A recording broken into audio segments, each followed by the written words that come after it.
Hello everyone, welcome to all of you in your own YouTube channel ProCap Traders. So guys आज की video में मैं आपको कोई स्टॉक मार्केट से रिलेटेड कोई टॉपिक डिस्कस नहीं करूँगा। आज की वीडियो में मैं जो बिगनर्स हैं उनको ये बताना चाहता हूँ कि स्टॉक मार्केट की जो साइकोलॉजी है, जो एक ट्रेडर की साइकोलॉजी होती है और जो मार्केट की साइकोलॉजी होती है वो कैसे वर्क करती है और कैसे आपका पैसा जो है वो स्टॉक मार्केट ले लेता है, जिसमें आपको स्टॉक मार्केट में लॉस होता है ट्रेड में और आपके जो इन्वेस्टमेंट होती है वो डाउनग्रेड हो जाती है। सो दोस्तों, ऐसा क्या है स्टॉक मार्केट में जो इतने टेक्निकल जानने के बाद भी, इतनी चीज़ें जानने के बाद भी लोग स्टॉक मार्केट में फेल हो जाते हैं? तो मैंने वही जानने की कोशिश की और जो चीज़ें, जो पॉइंट्स मैं आपके लिए आज लेके आया हूँ वो पॉइंट शायद आपको समझ में आए और आप स्टॉक मार्केट में ट्रेड करने से पहले उन पॉइंट्स को ध्यान में रखें। ओके, तो चलिए स्टार्ट करते हैं। Stock market psychology. दोस्तों, स्टॉक मार्केट की साइकोलॉजी में दो तरह की साइकोलॉजी है। एक होती है ट्रेडर की साइकोलॉजी और एक होती है मार्केट की साइकोलॉजी। ठीक है, ट्रेडर बोले तो हम लोग रिटेल ट्रेडर्स, बेसिकली ये मैं ट्रेडर्स जो वर्ड यूज़ कर रहा हूँ ये मैं रिटेल ट्रेडर्स के लिए यूज़ कर रहा हूँ। ऑपरेटर्स भी होते हैं, वो भी ट्रेडर्स होते हैं, लेकिन मैं रिटेल ट्रेडर्स के लिए यूज़ कर रहा हूँ क्योंकि सबसे ज़्यादा लॉस अगर कोई फेस खाता है स्टॉक मार्केट में तो वो रिटेल ट्रेडर्स होते हैं। तो ट्रेडर्स की क्या साइकोलॉजी होती है और मार्केट की क्या साइकोलॉजी होती है वो आज की इस वीडियो हम जानेंगे। ज़्यादा बड़ा वीडियो नहीं है, ठीक है। यकीन मानिए अगर आपने ये वीडियो समझ लिया तो आपको मेरे बेसिक टेक्निकल एनालिसिस पूरी समझ में आ जाएगी, वरना बिना इस वीडियो के मेरी टेक्निकल एनालिसिस भी आपके किसी काम नहीं आने की। ठीक है, तो आइए जानते हैं क्या होता है ट्रेडर साइकोलॉजी। तो ट्रेडर की क्या साइकोलॉजी होती है, ट्रेडर की क्या माइंड में चलता है ट्रेड लेने से पहले, ट्रेडर क्या क्या गलतियां करती है, क्या क्या साइकोलॉजी होती है, वो ये होती है। पहला होता है न्यूज़ बेस्ड ट्रेडिंग। ट्रेडर क्या करता है, न्यूज़ बेस्ड ट्रेडिंग को फॉलो करता है, वो उसमें साइकोलॉजी यूज़ नहीं करता है। आमतौर पे एग्जांपल के लिए मैं बता देता हूँ कि कोई भी स्टॉक का अगर न्यूज़ आई है कि उसके उस कंपनी को प्रॉफिट हुआ है, किसी भी कंपनी, रिलायंस ले लेते हैं, रिलायंस को प्रॉफिट हुआ है, ठीक है, रिलायंस का एक न्यूज़ फ्लो हो गई कि रिलायंस को प्रॉफिट हुआ है। अब क्या है, मार्केट बंद होने के बाद ये न्यूज़ आई, ठीक है। अब ट्रेडर्स के अंदर साइकोलॉजी क्या हो जाएगी, कल स्टॉक क्या जाएगा, ऊपर जाएगा, क्योंकि रिलायंस को प्रॉफिट हुआ है तो कल रिलायंस का जो स्टॉक है वो ऊपर जाएगा। तो सारे ट्रेडर इसी साइकोलॉजी के साथ अगले दिन मार्केट में बैठ के ट्रेड करेंगे कि स्टॉक का प्राइस ऊपर जाएगा, लेकिन जैसे ही वो ट्रेडिंग करने घुसेंगे मार्केट उसी वक्त से धड़ाम गिर जाएगा, स्टॉक का प्राइस उसमें गिर जाएगा। तो उसमें साइकोलॉजी क्या होती है, साइकोलॉजी ये होती है कि जो लोग बिग मनी लेके बैठे होते हैं उनको पहले से पता होता है कि रिलायंस प्रॉफिट करेगा। एक इनसाइडर ट्रेडिंग नाम का वर्ड होता है, ठीक है, जो कि वैसे इंडिया में इलीगल है, लेकिन इनसाइडर ट्रेडिंग में क्या होता है, पहले से लोगों को पता लग जाता है कि कंपनी को प्रॉफिट होने वाला होता है। तो बड़े बड़े बिग प्लेयर्स जो होते हैं जिनके पास बहुत पैसा होता है वो पहले से स्टॉक में ट्रेडिंग कर रहे होते हैं, 4-5 दिन पहले से वो स्टॉक को ऊपर भगा के और जिस दिन उस फाइनेंशियल्स कंपनी के आते हैं, कंपनी के जो प्रॉफिट एंड लॉस शेयर होता है स्टॉक एक्सचेंजेस के साथ, उसके अगले दिन वो अपनी बेचना स्टार्ट करते हैं। जब बिग मनी वाले अपना पैसा मार्केट को एग्जिट करेंगे, अपनी पोजीशन एग्जिट करेंगे और रिटेल ट्रेडर वहाँ खरीदना स्टार्ट करेंगे, तो रिटेल ट्रेडर हमेशा लॉस खाता है। ठीक है, तो ये है न्यूज़ बेस्ड ट्रेडिंग। सेकंड है emotional sentiment on a stock. जो रिटेल ट्रेडर होता है, जो बिगिनर्स, स्पेशली बिगिनर्स होते हैं, उनको सबसे ज़्यादा ये सेंटिमेंट्स होते हैं एक पर्टिकुलर स्टॉक से कि एक स्टॉक में अगर आज प्रॉफिट कमा लिया तो एक इमोशनल सेंटिमेंट जुड़ जाते हैं उस स्टॉक के साथ कि भाई कल भी ये स्टॉक मुझे कमा के देगा। तो बिगिनर्स वही गलती करते हैं और उसी स्टॉक में वो अगले दिन पैसा लगाते हैं और स्टॉक उनको लॉस करा के देता है। तो कभी भी किसी भी स्टॉक में इमोशनल सेंटिमेंट्स किसी भी स्टॉक में नहीं रखने हैं, ठीक है। सिंपल से एक बात कहूँगा, अफेयर करना है, शादी नहीं करनी है स्टॉक से, ठीक है। थर्ड पॉइंट है गोइंग अगेंस्ट द ट्रेंड। कभी कभार क्या होता है, जैसे मैंने ब्रेकआउट की स्ट्रेटेजी बताई और मैंने सपोर्ट एंड रेजिस्टेंस की स्ट्रेटेजी बताई, तो वो स्ट्रेटेजी हमेशा हमें कोई भी ट्रेड लेना है ट्रेंड के उसमें, कोई ट्रेंड के अगेंस्ट में जाके कभी भी कोई ट्रेड नहीं लेना है। रिटेल ट्रेडर्स क्या करते हैं, रिटेल ट्रेडर्स देखते हैं देखो मार्केट ऊपर जा रहा होता है, रिटेल ट्रेडर्स बोलते हैं स्टॉक का प्राइस नीचे जा रहा है, अरे खरीद लो, अरे बेच दो सॉरी, और जैसे ही बेचते हैं वैसे ही स्टॉक का प्राइस ऊपर चले जाता है और स्टॉप लॉस सेट हो जाता है। तो कभी भी ट्रेंड के अगेंस्ट में जाके कभी भी हमें ट्रेड नहीं लेना है, ठीक है। चौथा है panic behaviour.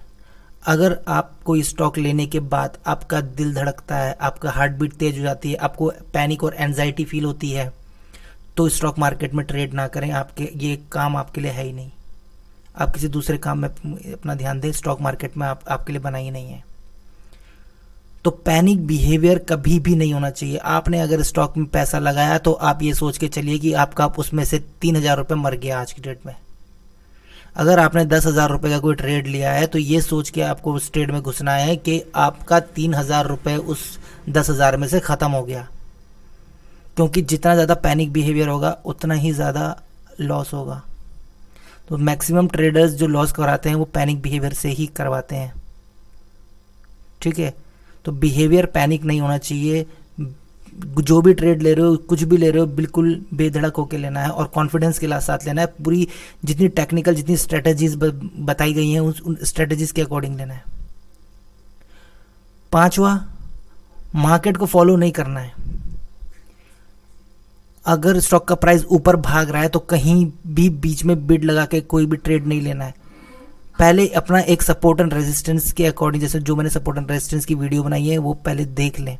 Support and resistance बहुत इंपॉर्टेंट है गाइस। बिना सपोर्ट एंड रेजिस्टेंस के कोई भी ट्रेडिंग आप नहीं कर सकते हो स्टॉक मार्केट में, ठीक है। तो अपने आप के सपोर्ट पे अगर आपको बाय करना है, स्टॉक का प्राइस अगर आपके सपोर्ट में आ रहा है तो ही आप बाय कीजिए, वरना जाने दीजिए। मार्केट को फॉलो मत कीजिए, ट्रेंड को जबरदस्ती फॉलो मत कीजिए, ट्रेंड के हिसाब से ही फॉलो कीजिए। अगर ट्रेंड ऊपर को जा रहा है तो आप उस दिन बाय ही करेंगे ट्रेड में, लेकिन जब प्राइस आपके सपोर्ट पे आएगा, ठीक है, और तभी बेचेंगे, तभी शॉर्ट करेंगे जब मार्केट आपके रेजिस्टेंस पे आएगा, ठीक है। सपोर्ट एंड रेजिस्टेंस की मैंने सारी वीडियो बना रखी है, वो आप देख लीजिएगा। जितनी मैंने अभी तक मैंने आपको बेसिक टेक्निकल एनालिसिस उतनी ही बताई है जितनी आप लोगों के लिए ज़रूरी है, ठीक है। कुछ भी ऐसा नहीं बताया मैंने जो स्टॉक मार्केट में लोग फालतू की चीज़ें बताते, वो कुछ नहीं बताया। तो पांचवा पॉइंट ये है कि मार्केट को ज़बरदस्ती फॉलो नहीं करके, आपने देखा भाई मार्केट में मोमेंटम है, प्राइस ऊपर जा रहा है, यहाँ मैं प्रॉफिट ले सकता हूँ, वहीं पर ऑपरेटर आपको फंसा देगा, वहीं आप स्टॉक प्राइस खरीदोगे हाई पे, वहीं से मार्केट गिर जाएगी। तो पहले प्राइस को आपके बनाए सपोर्ट एंड रेजिस्टेंस पे आना पड़ेगा, तभी आप लॉन्ग या शॉर्ट होंगे, ठीक है। तो ये 5 है ट्रेडर की साइकोलॉजी। ये चीज़ें नहीं करनी है, इतना ध्यान में रखना। ट्रेडर साइकोलॉजी में ये है कि कभी भी न्यूज़ बेस्ड ट्रेडिंग नहीं करनी है, किसी भी स्टॉक में इमोशनल सेंटीमेंट में नहीं फंसना है, ट्रेंड के अगेंस्ट में कभी ट्रेड नहीं करना है। पैनिक बिहेवियर अगर है तो भाई आप स्टॉक मार्केट छोड़ दीजिए, बेधड़क होकर ट्रेड कीजिए, ठीक है, पूरे टेक्निकल समझ के। 5वां है मार्केट को फॉलो, ज़बरदस्ती मार्केट में फॉलो करके ट्रेड ना लें, अपने सपोर्ट एंड रेजिस्टेंस पे प्राइस को आने दें, ठीक है। ये होगी ट्रेडर की साइकोलॉजी, जो कि रिटेल ट्रेडर्स की साइकोलॉजी। मार्केट की साइकोलॉजी क्या होती है स्टॉक मार्केट की? स्टॉक मार्केट 80% साइकोलॉजिकल है और 20% टेक्निकल है। ये बात शायद आपको किसी ने बताई ना हो, लेकिन स्टॉक मार्केट जो होता है वो 80% साइकोलॉजिकल होता है और 20% उसमें टेक्निकल काम करते हैं। 80% साइकोलॉजिकल मतलब आप गए, जो मैंने अभी आपको बताया, आपने सोचा कि न्यूज़ आई रिलायंस का प्राइस ऊपर जाएगा, रिलायंस को प्रॉफिट हुआ है, रिलायंस का प्राइस ऊपर जाएगा अगले दिन, लेकिन स्टॉक का प्राइस गिर जाता है। क्यों? क्योंकि बिग प्लेयर्स जो होते हैं वो मार्केट को नीचे गिराते हैं। उनको पता है कि रिटेल ट्रेडर्स बाय करेंगे, उनका माइंडसेट ये होता है, वो आपके माइंडसेट के अकॉर्डिंग चलते हैं। उनका माइंडसेट ये होता है कि रिटेल ट्रेडर्स बाय करेंगे। जैसे रिटेल ट्रेडर्स बाय करते हैं वो ऊपर से बिग मनी डाल के शॉर्ट कर देते हैं, और जब वो शॉर्ट करते हैं तो रिटेल ट्रेडर्स के जो 10,000 20,000 50,000 जो पैसा होता है वो सब लेके निकल जाते हैं, ठीक है। तो 80% साइकोलॉजिकल होता है, 20% टेक्निकल होता है। दूसरा होता है वर्क अगेंस्ट रिटेल इन्वेस्टर, ठीक है। मार्केट हमेशा रिटेल इन्वेस्टर के अगेंस्ट में ही काम करती है। तो आप मार्केट की साइकोलॉजी को, रिटेल ट्रेडर को अगर मार्केट की साइकोलॉजी के अकॉर्डिंग चलेंगे तो हमेशा प्रॉफिट कमाएंगे। कभी भी मार्केट, ध्यान में रखना, मार्केट की मार्केट को चलाने वाले होते हैं बिग प्लेयर्स। बिग प्लेयर जिनके पास बहुत सारा पैसा होता है, ऑपरेटर जिनको हम बोलते हैं, म्यूचुअल फंड्स हो गए और ये बड़े बड़े FIIs हो गए, DIs हो गए, ये मार्केट को चलाते हैं। और रिटेल ट्रेडर से वो लोग सबसे ज़्यादा पैसा कमाते हैं। ठीक है, मार्केट कोई, थर्ड है never follow the rules. Market कभी भी कोई रूल फॉलो नहीं करता। मार्केट कोई रूल फॉलो नहीं करता। जिस टाइम पे जो बंदा जहां पैसा डालेगा, मार्केट वहीं से गिरना स्टार्ट हो जाएगा। जितना ज़्यादा पैसा मार्केट में आएगा, मार्केट उतना ही ज़्यादा सारे सपोर्ट एंड रेजिस्टेंस तोड़ देगा। तो मैंने जितने आपको टेक्निकल एनालिसिस बताई है, सब कुछ बताई है। ठीक है, जिस दिन बिग मनी मार्केट में आई, ये सारी की सारी टेक्निकल एनालिसिस धरी की धरी रह जाएगी।